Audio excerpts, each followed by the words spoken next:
wabarakatuh. Apa kabar rekan-rekan trader? Semoga Anda sehat selalu bersama keluarga, begitupun orang-orang yang tersayang dan terdekat Anda. Selamat datang kembali di channel Modal Ilmu. Rekan-rekan, sahabat trader sekalian, sesuai judul video ini, di sini saya mencoba memberikan pandangan pribadi tentang seorang trader dan seorang analis. Kita mau jadi trader kah? Atau mau jadi seorang analis? Baik rekan-rekan, pertama-tama kita lihat dulu di Kamus Besar Bahasa Indonesia. Saya coba buka Kamus Besar Bahasa Indonesia online di website Kemendikbud. Kita cari definisi masing-masing dari kata trader dan analis. Kata trader dan analis berasal dari bahasa Inggris. Pada kata trader dengan kata dasar trade artinya dagang. Mari coba kita lihat di Kamus Besar Bahasa Indonesia apa arti kata dagang ini.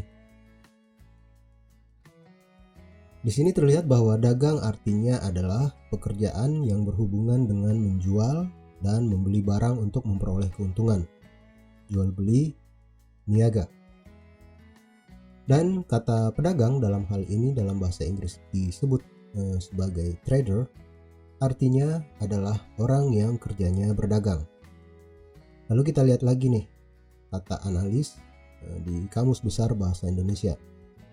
Ternyata bentuk tidak bakunya adalah analisa. Jadi yang sering bilang analisa saham, menurut Kamus Besar Bahasa Indonesia kata tersebut tidak baku ya. Bukan berarti nggak boleh ya digunakan dalam konten YouTube atau dalam percakapan dan komunikasi sehari-hari. Sah-sah aja menggunakan kata analisa. Yang penting penonton YouTube paham maksud dari isi konten itu dan bisa diterima dan akhirnya sampai ke penonton YouTube. Saya hanya sekedar menyampaikan kepada rekan-rekan apa bentuk baku sesuai standar bahasa kita. Artinya kita juga perlu tahu tata bahasa yang benar dalam bahasa Indonesia. Apalagi yang bisa membanggakan bahasa nasional kita, bahasa Indonesia, jika bukan kita sendiri sebagai anak bangsa. Betul nggak? Betul atau betul nih? Dalam Kamus Besar Bahasa Indonesia, analis artinya adalah penyelidikan terhadap suatu peristiwa, dalam kurung, karangan, perbuatan, dan sebagainya, untuk mengetahui keadaan yang sebenarnya, dalam kurung, sebab musabab, duduk perkaranya, dan sebagainya. Dan arti kata analis kita bisa lihat artinya adalah orang yang menganalisis atau melakukan analisis. Jika masing-masing dari kata tadi kita tambahkan dengan kata saham di belakang kata tersebut, maka pedagang saham artinya adalah orang yang berdagang saham. Sedangkan analis saham artinya adalah orang yang menganalisis saham. Rekan-rekan sahabat trader sekalian, dari arti kata pedagang atau trader saham dan analis saham tadi, kita bisa simpulkan bahwa kedua kegiatan ini adalah kegiatan atau bisa dikatakan dua profesi yang berbeda. Sebagai ilustrasi, saya mencoba memberikan gambaran kepada rekan-rekan sahabatku, para trader, agar rekan-rekan punya bayangan antara seorang trader dan seorang analis. Ilustrasinya seperti ini rekan-rekan. Ada seorang pedagang di sebuah kabupaten. Dia merupakan pedagang sembako. Sebut saja pengusaha ini namanya Pak A. Pak A ini telah memiliki satu toko sembako di sebuah kecamatan X. Dan Pak A ini ingin menambah toko lagi atau membuka toko baru lagi di tempat lain di dalam kabupatennya. Terus dia bingung nih, mau bangun toko di daerah mana dan di kecamatan mana di dalam kabupaten tempat Pak A ini berdomisili. Akhirnya, untuk tujuan itu, dia memutuskan untuk menggunakan jasa sebuah konsultan di daerahnya untuk memberikan rekomendasi lokasi mana yang layak untuk dijadikan lokasi membangun toko kedua untuk Pak A ini. Akhirnya dipilihlah sebuah konsultan. Konsultan ini lalu kemudian mengumpulkan informasi dari berbagai sumber berupa data-data pendukung. seperti data sebaran penduduk, berapa jumlah penduduk di tiap kecamatan, padatan penduduk per 1 kilometer persegi, apa saja profesi umum masyarakatnya, bagaimana tingkat pendapatannya, lalu ada berapa toko sembako yang buka di kabupaten itu, dan berbagai data-data dan survei statistik lainnya. Dan akhirnya perusahaan konsultan ini telah berhasil mengumpulkan data-data yang diperlukan untuk digunakan dalam memenuhi kebutuhan kliennya. Dalam hal ini untuk keperluan si pengusaha atau si Pak A tadi untuk membangun toko sembako. Data-data statistik yang telah dimiliki oleh perusahaan konsultan ini kemudian diberikan kepada tim analis yang dimiliki oleh perusahaan konsultan ini. Dengan data-data yang ada, tim analis ini kemudian melakukan analisis yang akhirnya menghasilkan sebuah keputusan bahwa dari hasil analisis dengan berdasarkan data-data tersebut, tim analis pada perusahaan konsultan ini memberikan rekomendasi kepada Pak A untuk membangun toko sembako di Kecamatan Y di sebuah lokasi bernama lokasi XY misalnya. Rekan-rekan, sahabat trader sekalian, dari ilustrasi tadi saya menganalogikan bahwa si pengusaha sembako, Pak A, saya analogikan sebagai kita, para trader. Dan tim analis konsultan, saya analogikan adalah para analis pasar modal ataupun analis saham. Lalu pertanyaannya sekarang, apakah Pak A bisa menentukan sendiri di mana lokasi toko sembakonya sebaiknya dibangun? Jawabannya, tentu saja bisa. Karena Pak A sudah didukung oleh pengalaman dan ilmu dagang yang telah dimiliki sebelumnya, yaitu berdasarkan pengalaman selama waktu masih memiliki satu toko sembako. Nah, begitu pula kita sebagai seorang trader, kita harus mampu menjadi analis bagi diri kita sendiri, mampu melakukan analis dengan pendekatan teknikal, fundamental ataupun gabungan keduanya. Dengan catatan, kita sudah memiliki cukup ilmu tentang analisis teknikal maupun analisis fundamental. Analisis hanyalah sebagian kegiatan yang kita lakukan sampai kita memutuskan untuk memilih saham yang layak kita beli, kapan waktunya kita jual, atau kapan kita putuskan untuk membeli. Trading bukan sekedar analisis pergerakan harga. Masih ada kegiatan lainnya yang tidak kalah penting yang perlu kita lakukan, antara lain menyiapkan trading plan, mengelola resiko dan mengelola psikologi trading kita, dan kegiatan lainnya. Lalu pertanyaan berikutnya, apakah seorang analis pada perusahaan konsultan ini juga punya profesi atau kegiatan lain sebagai seorang analis di perusahaan konsultan itu? Jawabannya, bisa ya, bisa juga enggak.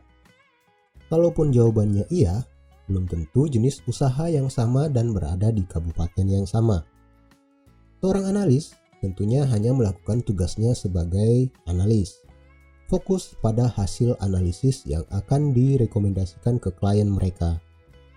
Analisis nggak perlu pusing apakah nanti di pengusaha sembako itu rugi kena tipu, barang dagangannya habis kemalingan ataupun mengalami bentuk kerugian lainnya. Rekan-rekan, kira-kira seperti itulah ilustrasi dan analoginya seorang trader dan analis. Rekan-rekan, sahabat trader, umumnya nih ya, menjadi trader lebih mudah prosesnya dan gak harus menempuh waktu lama untuk menjadi seorang trader. Misalnya hari ini kita mau jadi trader. Hari ini juga kita mengapply ke suatu sekuritas untuk membuka account trading. Seminggu kemudian, kita udah bisa melakukan trading di aplikasi online trading. Kita sebagai trader gak harus memiliki kualifikasi atau sertifikasi tertentu dulu baru kemudian boleh menjadi seorang trader atau baru kemudian disebut sebagai trader. Beda halnya dengan rekan-rekan sahabat kita para analis. Umumnya ditempuh dalam waktu yang tidak singkat. Proses yang lumayan panjang, apalagi bagi yang ingin serius pada bidang ini yang ingin menjadikannya sebagai profesi sehingga bisa disebut sebagai analis profesional. Baik itu analis pasar modal dengan kualifikasi RSA atau Registered Security Analyst ataupun CSA atau Certified Securities Analyst atau sertifikasi lainnya di bidang technical analysis. Begitupun jika ingin menjadi analisis perbankan atau analis bidang keuangan lainnya. Mereka harus memperoleh sertifikasi terlebih dahulu. Sertifikasi ini tentunya nggak sembarangan bisa diperoleh. Sertifikat diperoleh sesuai dengan standar kompetensi kerja nasional Indonesia. Tentunya pihak-pihak yang mengeluarkan sertifikat ini telah diakui atau telah bekerja sama dengan pemerintah. Dalam hal ini, Badan Nasional Sertifikasi Profesi atau lembaga pendidikan ataupun lembaga-lembaga lainnya yang telah mendapatkan izin dari pemerintah. Rekan-rekan, sahabat trader sekalian, seorang trader tujuannya tentu saja ingin sukses dalam trading, yaitu memperoleh profit atau minimal mengamankan equity mereka agar nggak berkurang. Sedangkan rekan-rekan kita para analis tujuannya adalah menghasilkan suatu analisis yang benar. Kebanyakan dari kita sebagai trader saham beranggapan bahwa intinya kegiatan trader itu adalah menganalisis atau melakukan analisis. Anggapan kita, jika kita ingin sukses sebagai trader saham, kita harus menjadi analis yang hebat, menghasilkan analisis yang banyak benarnya tentang market.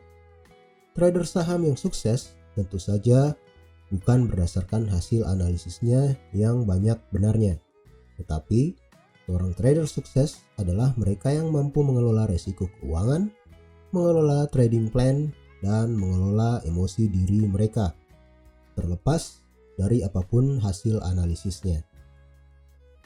Rekan-rekan kita para trader yang katakanlah dia sering benar hasil analisisnya tentang analisis pergerakan harga saham di market. Tapi jika dia nggak mampu mengelola dana trading mereka dengan baik, tidak mampu mengelola equity mereka, atau yang sering kita dengar dengan istilah tidak menggunakan money management yang baik, nggak mampu mengelola resiko, tidak memiliki mindset yang benar tentang trading saham, pada akhirnya cepat atau lambat akan gagal dalam dunia trading. Beda halnya dengan rekan-rekan kita para analis profesional. Umumnya, mereka tidak sampai memikirkan sampai sejauh mana mengelola resiko, mengelola emosi, karena mereka gak mempertaruhkan uang atau equity atau modal trading mereka.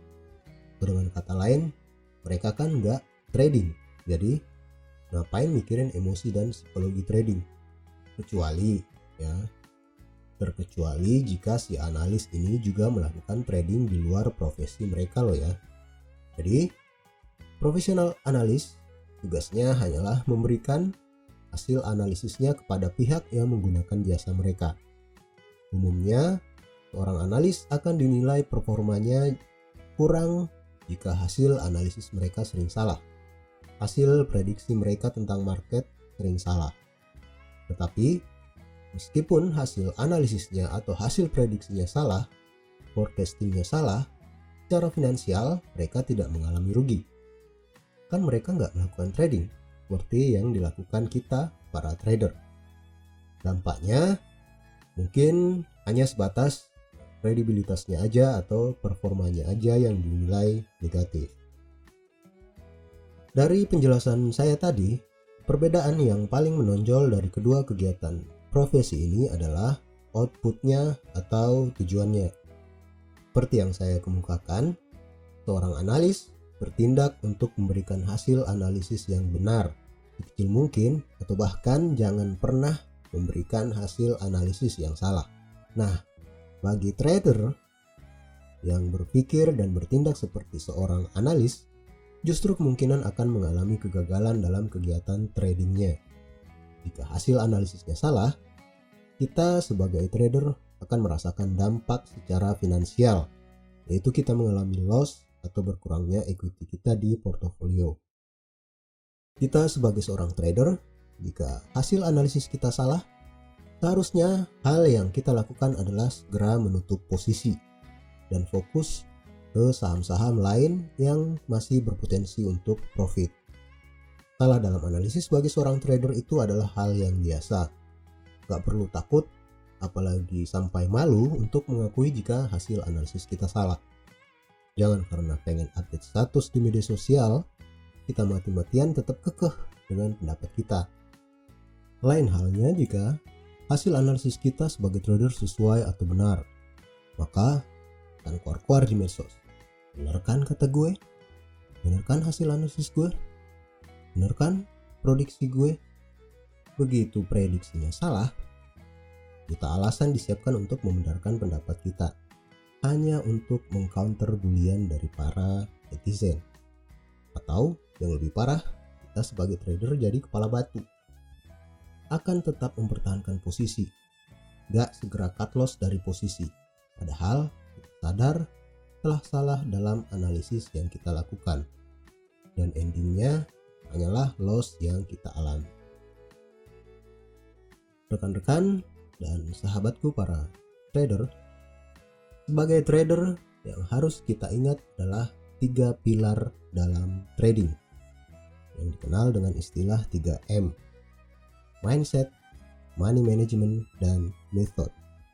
Jika mindset kita sebagai trader harus dipaksakan dengan mindset sebagai seorang analis, dan jika hanya sebatas kebanggaan dan pamer di media sosial tentang keberhasilan hasil analisis yang kita buat, mungkin ada baiknya kita timbang-timbang lagi, merenung sejenak. Mungkin profesi sebagai trader atau kegiatan trading bukan kegiatan yang cocok untuk kita. Demikian, terima kasih telah menonton video ini. Semoga materi dalam video ini bernilai manfaat untuk kita semua. Assalamualaikum warahmatullahi wabarakatuh.